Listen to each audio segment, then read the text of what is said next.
Hello everyone, जैसा कि आप सबको पता है हम इस पर्टिकुलर सेशन में एनसीईआरटी का चैप्टर नंबर 18 यानी कि body fluids and circulation discuss कर रहे थे। मैंने इस लेक्चर का ओवरव्यू आपको बताया था कि हम इस पर्टिकुलर चैप्टर में कौन से टॉपिक को डील करने जा रहे हैं। हमने बात की थी ब्लड के बारे में, उसका कंपोजिशन, उसका फंक्शन, फिर ब्लड के अंदर होते हैं आरबीसी, डब्ल्यूबीसी, प्लेटलेट्स की वजह से होता है कोएगुलेशन और क्लॉटिंग, वो कैसे मैकेनिज्म ऑपरेट होता है, और लिम्फ के बारे में बात किया था। लास्टली हमने कहा था ब्लड ग्रुप के बारे में भी हम इस पर्टिकुलर चैप्टर में डील करने जा रहे हैं। तो उन्हीं सारे में से सबसे इम्पॉर्टेंट टॉपिक जो होने जा रहा है, जिसने पूरी की पूरी सर्कुलेटरी सिस्टम को फॉर्म कर रखा है, वो होता है ब्लड। उसके कंपोजिशन को, उसके फंक्शन को आज इस पर्टिकुलर सेशन में हम यहाँ पर डील करने जा रहे हैं। तो आइए देखते हैं ब्लड के बारे में कुछ जनरल बातें। Blood is called as the fluid of life. Blood को हम फ्लूइड ऑफ लाइफ कहते हैं। इसका कारण यह है कि ये लंग्स से ऑक्सीजन को लेकर बॉडी के सभी पार्ट्स पर पहुंचाने के काम आता है। लंग्स से ऑक्सीजन को लेगा और वो बॉडी के सभी टिश्यू को देगा, और टिश्यू ने जो मेटाबॉलिज्म करके CO2 प्रोड्यूस किया है, उस CO2 को बाहर निकालने के लिए, लंग्स तक पहुंचाने के लिए टिश्यू से, वो भी काम यहाँ पर ब्लड करता है। इसीलिए ब्लड को हम लिक्विड कनेक्टिव टिश्यू कहते हैं। ब्लड ने क्या किया? कनेक्ट किया सभी की सभी बॉडी पार्ट्स को। जैसा स्मॉल इंटेस्टाइन ने कोई फूड एब्जॉर्ब किया, लेकिन वो फूड को सभी सेल्स तक पहुँचाने का काम किसने किया? ब्लड ने किया। इसलिए हम इसे लिक्विड या फिर फ्लूइड कनेक्टिव टिश्यू कहते हैं। It is mesodermal in origin. Blood के ओरिजिन के बारे में मैंने आपको बताया है। It is mesodermal in origin. Embryo में जो फॉर्मेशन के वक्त उसके अंदर 3 जर्म लेयर्स होती हैं। कौन सी? Ectoderm, endoderm and mesoderm. और जितने भी ऑर्गन्स, जितने भी स्ट्रक्चर, जितने भी ऑर्गन सिस्टम, उन्हीं 3 जर्म लेयर में से किसी से डेराइव होते हैं। उसी तरह सर्कुलेटरी सिस्टम का मेजॉरिटी ऑफ द पार्ट्स किससे डेराइव हुआ है? मेसोडर्म से डेराइव हुआ है। और ब्लड के फॉर्मेशन को हम कहते हैं हीमोपोएसिस। और ब्लड का फॉर्मेशन कहाँ होता है? बोन मैरो के अंदर। ब्लड को फ्लूइड ऑफ लाइफ कहते हैं, हमने समझ लिया। It is also called as fluid of growth because it transport nutritive substance, यानी कि फूड वगैरह सब सेल को पहुंचाने का काम है। बचे हुए हार्मोन जो पहुंचाने का काम है, वो सब मीडियम कौन करता है? वो मीडियम जो होता है वो ब्लड ही होता है। ब्लड को आज से हम कहेंगे पोस्टमैन या फिर delivery boy of the body, क्योंकि जिसको जो चीज़ें रिक्वायर होती हैं वो सब पहुंचाने का काम, उसका जिम्मा किसी ने उठा रखा है, तो एक्चुअली ब्लड होता है। ब्लड को हम कहते हैं फ्लूइड ऑफ हेल्थ, क्योंकि इसके अंदर WBC मौजूद होते हैं, कई तरह के सेल्स मौजूद होते हैं जो फॉरेन पार्टिकल्स को, जो इन्फेक्शियस एजेंट हैं, उनको एनगल्प करते हैं। हमारे बॉडी को इम्यून सिस्टम, हमारे बॉडी को डिफेंस मैकेनिज्म वहाँ पर प्रोवाइड करने का काम करती हैं। हेल्दी ह्यूमन के अंदर कितना? 5 लीटर का ब्लड होता है। Blood is composed of liquid extracellular matrix which is called as plasma. Blood plasma से बना होता है, और उसी प्लाज्मा के अंदर जो डिजॉल्व्ड फॉर्म में सस्पेंडेड होते हैं वेरियस सेल के फ्रैगमेंट्स, उनको हम कहते हैं फॉर्म्ड एलिमेंट्स। आइए, ये चीज़ आपको समझी नहीं होगी, मैं डिटेल में समझाने की कोशिश करता हूँ। यहाँ पर अगर हम टेस्ट ट्यूब लेते हैं, इसके अंदर किसी का ब्लड लेते हैं, बाद में इसको अगर हम सेंट्रीफ्यूज करते हैं, सेंट्रीफ्यूज मतलब ऐसे घुमाना, ऐसे घुमाने के बाद में कुछ चीज़ें यहाँ पर सेपरेट हो जाती हैं और कुछ चीज़ें ऊपर ले जाती हैं। यहाँ पर हम लिक्विड फॉर्म जो रहेगा उसे कहेंगे प्लाज्मा, और ऊपर जो ये सेल्स दिखाई पड़ेंगे उनको कहेंगे फॉर्म्ड एलिमेंट्स। यानी कि सेल के फ्रैगमेंट्स कहाँ पर दिखाई पड़ेंगे? ऊपर, उनको कहेंगे फॉर्म्ड एलिमेंट्स। और नीचे जो लिक्विड कंटेंट येलो कलर का, स्ट्रॉ कलर का दिखाई पड़ेगा, उसे हम कहेंगे प्लाज्मा। अब ब्लड के कुछ प्रॉपर्टीज़ के बारे में बात करते हैं। सबसे पहले प्रॉपर्टी यहाँ पर मैंने ले रखी है colour. Blood is red in colour. Blood का कलर कैसा होता है? रेड। ये तो जनरल सबको पता है, क्या इसको भी याद कर लोगे? Arterial blood is a scarlet red because it is oxygenated.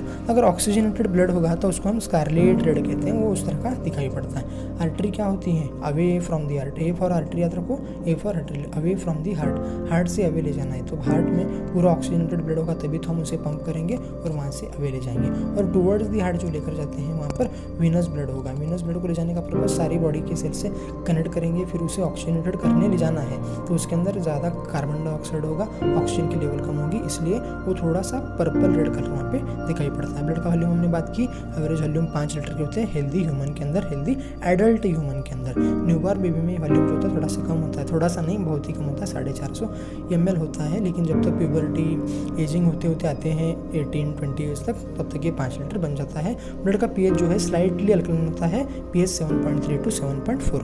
आप दोनों डेटा ऐड कर सकते हो, 7.3 to 7.4। ऑप्शन में ऐसा नहीं देगा कि 7.3 7.4, वैसे नहीं देगा, कोई एक ऑप्शन दे रखा होगा या फिर आपको रेंज दे रखी होगी, तो आप वहाँ से ये टिक करके आएगा। 7.3 समथिंग होता है। और ब्लड की स्पेसिफिक ग्रेविटी आपकी कुछ काम की नहीं है। ब्लड की viscosity in the sense blood कितना गाढ़ा है, गाढ़ापन, उसके बारे में बात करते हैं। Blood is 5 times more viscous than water, mainly due to RBC and plasma proteins.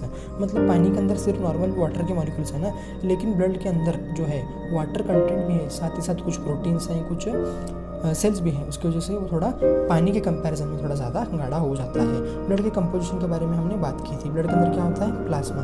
उस पर्टिकुलर प्लाज्मा जो है वो 55% ऑफ द ब्लड होता है। मतलब टोटल ब्लड जो 5 लीटर है उसका 55% कौन कंट्रीब्यूट करता है? प्लाज्मा। बचा हुआ 45% कौन कंट्रीब्यूट करेंगे? फॉर्म्ड एलिमेंट्स, यानी कि हम वहाँ पर सेल्स के बारे में बात करेंगे। इस पूरे प्लाज्मा के अंदर भी ज़्यादातर क्या होता है? वाटर ही तो होता है। वाटर कितना होता है? 90 to 92% वाटर होता है।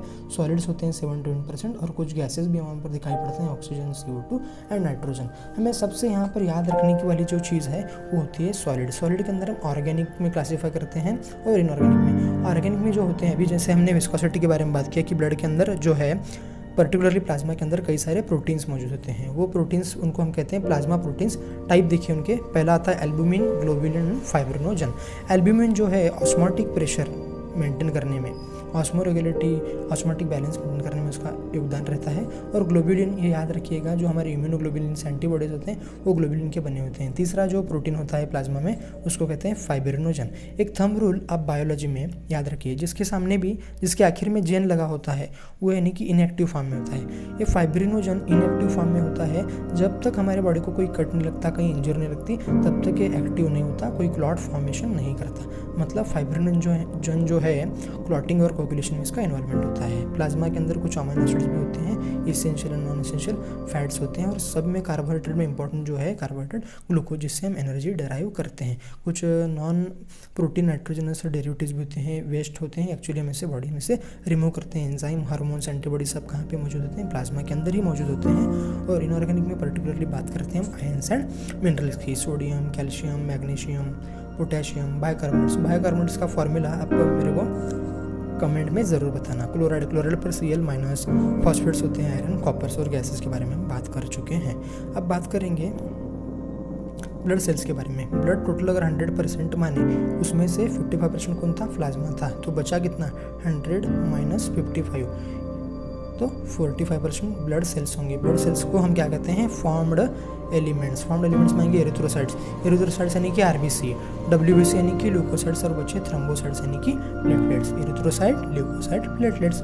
ब्लड सेल्स यानी कि फॉर्म्ड एलिमेंट्स प्लस प्लाज्मा सब मिलके बन जाता है हमारा ब्लड। तो इस तरह से हमने यहाँ पर बात की कंपोजिशन ऑफ ब्लड के बारे में। उम्मीद है आप सबको ये चीज़ें क्लियर हो रही हैं।